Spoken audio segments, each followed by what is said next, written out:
Today I want to talk about the myth of price gouging. Price gouging is generally defined as charging a very high price or an inordinately high price for an item that previously was being sold for some price that people considered normal. But really, price gouging is no different in its operation than pricing on any other market. Price gouging occurs during an emergency. It's usually defined as raising the price above a certain percentage, let's say 10%, during the emergency or within 30 days of the emergency.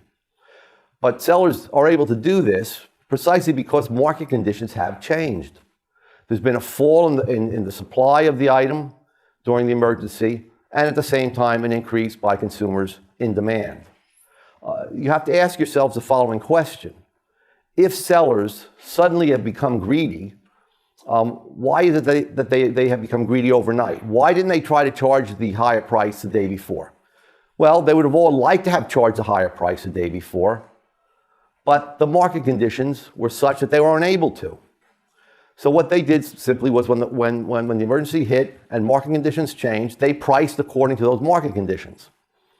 And it's also important to consider that, in fact, it's not the seller himself ultimately that is increasing the price, but other consumers. So if you have to pay a higher price for a flashlight or a generator during some emergency, the reason is that other people have increased their needs for that good and have sought to purchase that good at higher prices, and were willing to pay those higher prices. That's precisely why the price itself rose, why the seller was able to raise the price.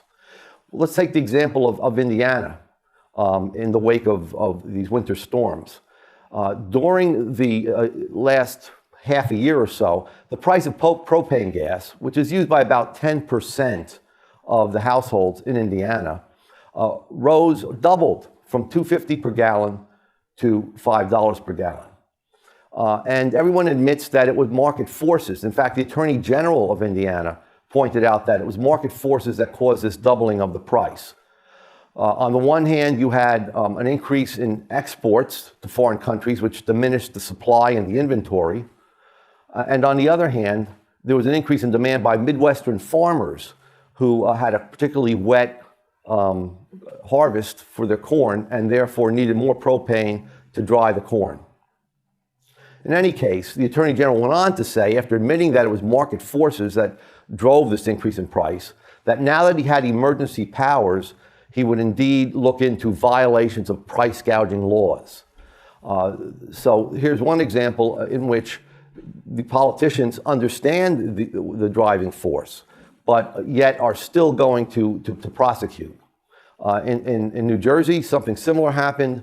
It was widely admitted that there were very long lines during Hurricane Sandy. Some lines stretched for over 1 mile to get gasoline. Some gasoline stations had to close because of lack of power, so it left very few left to service consumers.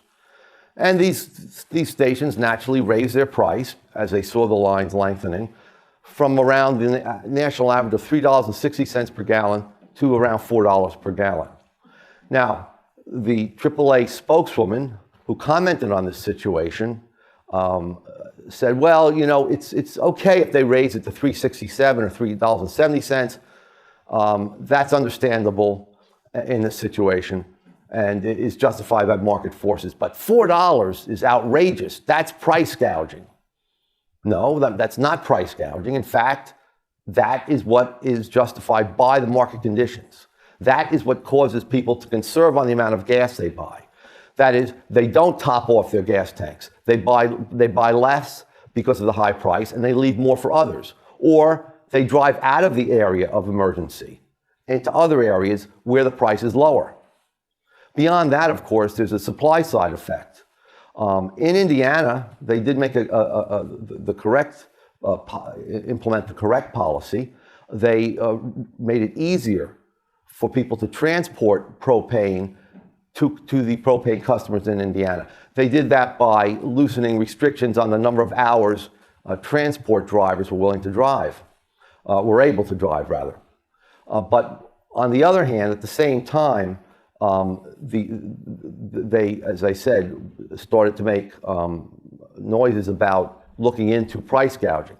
But the point is, the reason why you loosen the restrictions is to encourage supply from other areas of the country where you don't have emergency conditions, where you don't have a greater scarcity of propane gas, where propane gas has a lower price. So the incentive is to move the gas from the areas where the price is lower to Indiana where the prices are much higher. So to sum up, price gouging makes the very people who it's designed to help worse off.